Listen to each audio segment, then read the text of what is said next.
सास का घूंघट। ये है देविका। देविका पढ़ी लिखी और मॉडर्न लड़की है, लेकिन उसकी शादी ऐसे परिवार में हुई है जो गांव में रहता है। भले ही ये 21वीं सदी है, लेकिन देविका के ससुराल वालों की सोच वो तो 18वीं सदी से आगे बढ़ी ही नहीं। आइए जानते हैं क्या होगा जब शहर की पढ़ी लिखी और मॉडर्न लड़की फंस जाएगी संकीर्ण मानसिकता वाले माहौल में। सागर, ये तुम्हारे गांव में सबने इतने लंबे लंबे घूंघट क्यों कर रखे हैं? और ये सब मुझे इतना घूर घूर कर क्यों देख रहे हैं? अरे यार, तुम भी घूंघट कर लो ना, इसीलिए तो देख रहे हैं सब तुम्हें। कम ऑन सागर, मैं घूंघट नहीं कर सकती। तुम्हें पता है ना मैं कौन हूँ। लेकिन देविका, मेरे पिताजी, चाचा जी, बड़े भैया और जीजा जी ने तुम्हें बिना घूंघट के देख लिया ना तो बहुत गुस्सा होंगे और न जाने कौन कौन से फरमान सुनाएंगे। खैर चलो, देखा जाएगा जो होगा। सागर देविका से कई बार कहता है कि वो घूंघट कर ले, लेकिन देविका सागर की नहीं सुनती और अपने ससुराल के दरवाजे पर पहुंच जाती है।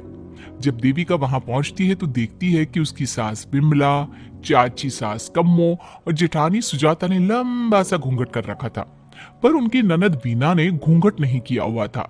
लेकिन हाँ, उसने सर पर सलीके के साथ दुपट्टा जरूर ओढ़ा हुआ था। सागर अपनी पत्नी को सबसे मिलवा रहा होता है, तभी सागर के पिता जोगिंदर बोलते हैं, सागर, तूने बहू को इस घर के तौर तरीके नहीं समझा। हमारे घर की औरतें बिना घूंघट के किसी पर आए मर्द के सामने नहीं आती, और तू इसे ऐसे ही ले आया। पिताजी, मैं समझा दूंगा। वो नई नई शहर से आई है ना, इसलिए उसे पता नहीं है। सागर की बात सुनकर उसके चाचा जी महेंद्र बोलते हैं, ये बात तो तुझे गांव में कदम रखते ही अपनी बीवी को समझानी चाहिए थी।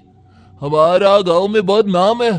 तेरी बीवी ऐसे गांव भर में घूमेगी तो क्या इज्जत रह जाएगी हमारी। ये बोलकर जोगिंदर और महेंद्र वहां से चले जाते हैं। शाम को घर की सारी औरतें खाने की तैयारी करती है। खाना तैयार हो जाता है, लेकिन घर की कोई भी औरत खाना नहीं खाती। बहुत रात हो जाती है, तब देविका कहती है, सासू माँ, खाना बने हुए तो देर हो गई, रात भी बहुत हो गई है, हम लोग खाना क्यों नहीं खा रहे हैं? अरे बहू, ये क्या बोल रही हो? हमारे यहाँ घर की औरतें तब तक खाना नहीं खाती जब तक घर के मर्द खाना ना खा ले। लेकिन इतनी देर हो गई, आप सबको भूख नहीं लग रही क्या? तभी देविका की जिठानी सुजाता कहती है, लग तो रही है, लेकिन यहाँ की यही रीत है, ये निभानी तो पड़ेगी ना। भाभी जी, ये रीत नहीं है, औरतों को प्रताड़ित करने का एक तरीका है। अगर इस घर के आदमी पूरी रात नहीं आए तो आप पूरी रात खाना नहीं खाओगी क्या? देविका ये बोलकर सीधा सागर के पास जाती है। सागर उसे समझाता है, देविका, यहाँ ऐसा ही होता है, तुम थोड़ा सब्र कर लो, पिताजी और चाचा जी आते ही होंगे, फिर हम सब खाना खाएंगे। सागर देविका को समझा ही रहा था, तभी देविका की ननद वीना आकर कहती है, सागर, खाना खाने आ जाओ, पिताजी और चाचा जी आ गए हैं। चलो देविका, तुम्हारा इंतजार खत्म हुआ। सागर खाने के लिए बैठ जाता है। जब सब खाना खाने बैठते हैं तो देविका भी बैठ जाती है। सागर धीरे से उसे कहता है, अरे देविका, ये क्या कर रही हो? तुम इस तरह हमारे साथ खाना नहीं खा सकती। अगर क्यों सागर, मुझे भूख लगी है, सब लोग खा रहे हैं तो मैं क्यों नहीं खा सकती? ये हमारे घर का नियम है, पहले घर के आदमी खाते हैं और बाद में औरतें। लेकिन सागर, हमारे घर में तो ऐसा कोई नियम नहीं है। देविका और सागर में बहस छिड़ जाती है। तब सागर का बड़ा भाई कहता है, सागर, तेरी बीवी को एक बार में समझ में नहीं आता क्या कि इस घर की औरतें मर्दों के खाना खाने के बाद ही खाना खा सकती है? भैया, मैं देविका को यही समझा रहा था। मुझे तो लग रहा है कि इसके दिमाग में कोई बात ही नहीं बैठती एक बार में। भैया, मेरे दिमाग में बात तब बैठेगी ना जब आपकी बात कोई ढंग की होगी। अरे आखिर क्यों घर की औरतों को आप लोगों की बात खाना मिलेगा? हाँ, अब से पहले घर की किसी औरत ने घर के किसी मर्द से इस लहजे में बात नहीं की थी, इसलिए वो सब देविका की बात सुनकर हैरान रह गए।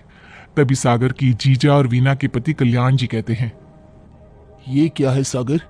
इस घर की दीवारों को औरतों की इतनी ऊंची आवाज सुनने की आदत नहीं है। अपनी बीवी को बोल जरा होश से काम ले और चुपचाप चली जाए। क्यों चली जाऊं मैं चुपचाप?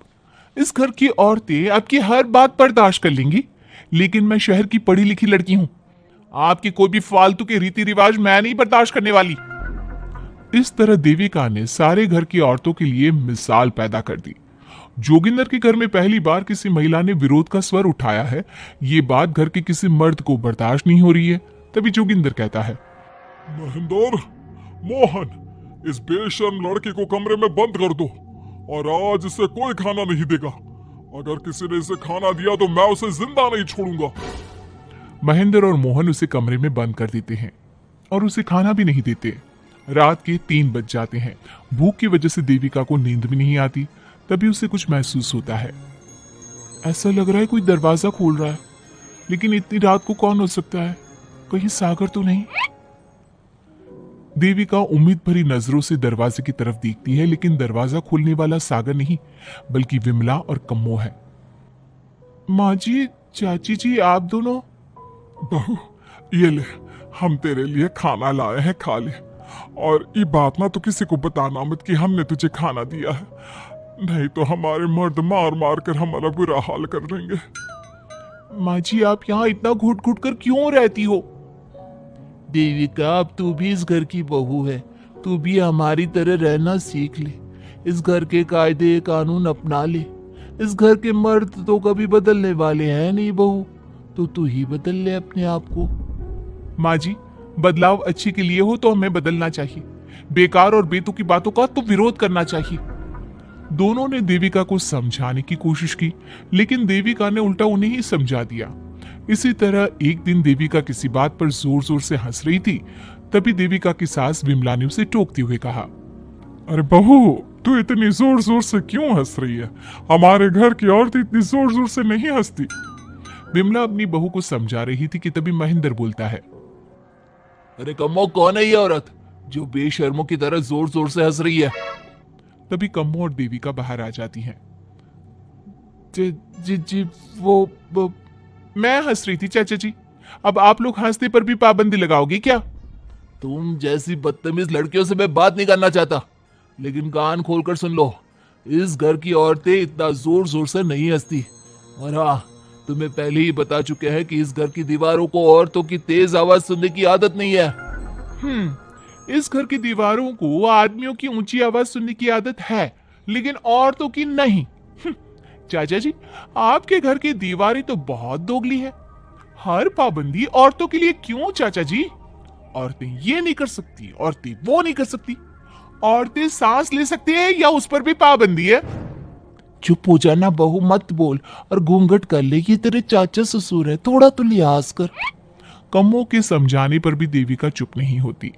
वो महेंद्र से ऐसे ऐसे सवाल पूछती है जिनका जवाब उसके पास होता ही नहीं। महेंद्र गुस्से से सागर को आवाज देता है। महेंद्र की आवाज सुनकर घर के सभी आदमी बाहर आ जाते हैं। जी जी चाचा जी, आपने बुलाया? अपनी मुंह जोर बीवी को यहाँ से ले जाने तो कुछ अनर्थ हो जाएगा। क्या हुआ चाचा जी? तेरी बीवी जिस तरह से मुझसे बात कर रही है, छोटे बड़े की तमीज नहीं है इसे। कम से कम 7 दिन तक ये कमरे से बाहर नहीं निकलनी चाहिए।